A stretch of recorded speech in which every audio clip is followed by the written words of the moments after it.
Luto ng papaitan tayo, guys. Ayan na yung aking luya. At ang ating sibuyas.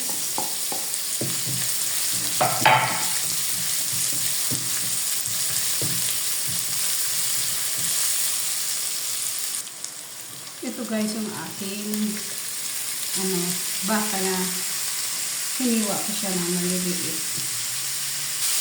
Pinakuluan ko na rin yan kanina kaya medyo malambot na siya.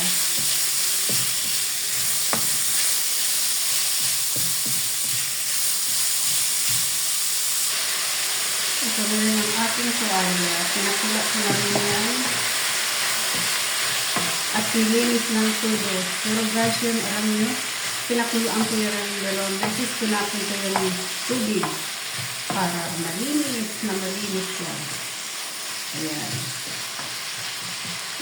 Kasi noon sa Pangasinan, nakakatikim ako nito. Pero wala tayong ibang mga ilalagay na mga ibang tuwalya yan at karning baka at saka yun.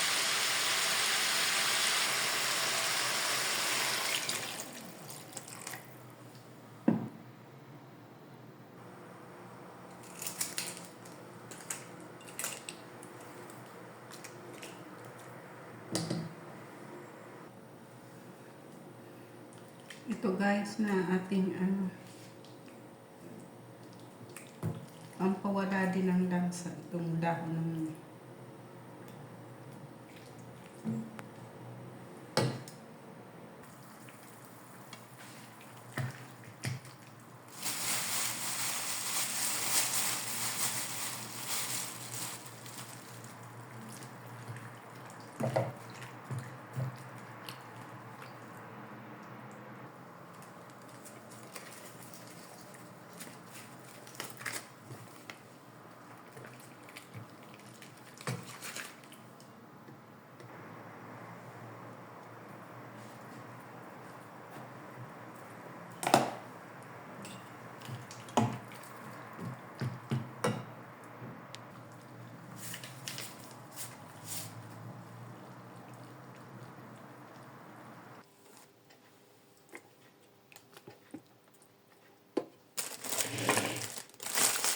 luto na siya guys. Ang sarap niya.